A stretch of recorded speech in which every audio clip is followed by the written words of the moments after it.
Happy day to all. I'm Magical Malati. Trichy. நான் இப்போ உங்களுக்கு கிரேசி ப்ரொஃபசர் ரீடிங் மாஸ்டர் காமிக்க போறேன். Step 1 silent super sleep. Step 2 loud reading.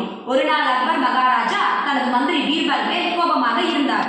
ஏன் இவ்வளவு தாமதமாக வருகிறீர்கள் என்றார். என்னை மன்னியுங்கள் அரசே, என் குழந்தை அடம் பிடித்ததால் என்னால் நேரத்திற்கு வர முடியவில்லை என்றார் பீர்பல். இதை நான் நம்ப வேண்டுமா? ஒரு சின்ன குழந்தையால் எப்படி உன்னை தடுக்க முடியும் என்று கேட்டார் மகாராஜா. ஐயா, நீங்கள் சம்மதித்தால் நான் குழந்தை போல் நடித்து காட்டுகிறேன், நீங்கள் தந்தை போல் நடியுங்கள் என்றார். சரி என்றார் Maharaja. Step 3 loud with action. ஒரு நாள் அக்பர் மகாராஜா தனது மந்திரி பீர்பல் மேல் கோபமாக இருந்தார். ஏன் இவ்வளவு தாமதமாக வருகிறீர்கள் என்று கேட்டார். அதற்கு பீர்பல், என்னை மன்னியுங்கள் அரசே, என் குழந்தையை சமாதானப்படுத்திவிட்டு வருவதற்கு தாமதமாகிவிட்டது என்று கூறினார். இதை நான் நம்ப வேண்டுமா?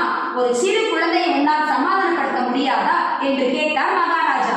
அதற்கு பீர்பல், ஐயா, நீங்கள் அனுமதி கொடுத்தால் நான் குழந்தையாகவும் நீங்கள் தந்தையாகவும் நடித்து பார்க்கலாமே என்று சொன்னார்.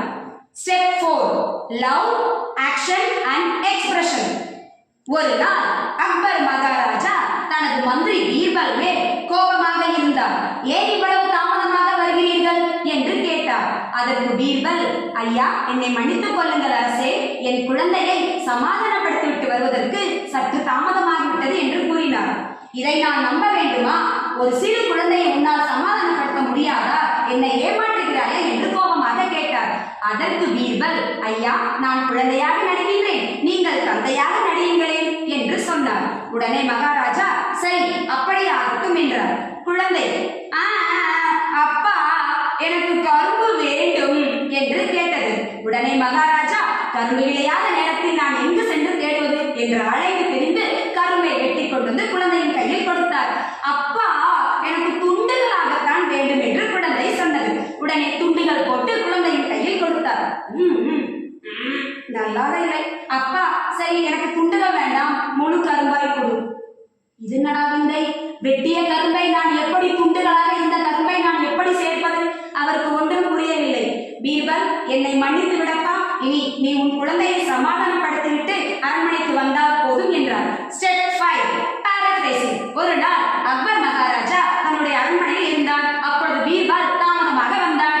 ஏன் இவ்வளவு தாமதம் என்று கேட்டார். என் குழந்தையை சமாதானப்படுத்திட்டு வருவதற்கு நேரமானது என்றார். ஒரு சிறு குழந்தை உன்னால் சமாதானப்படுத்த முடியாதா என்று கேட்க, ஐயா, நான் குழந்தையாக நடிக்கின்றேன், நீங்கள் என் தந்தை போல் நடியுங்களேன் என்று சொன்னார்.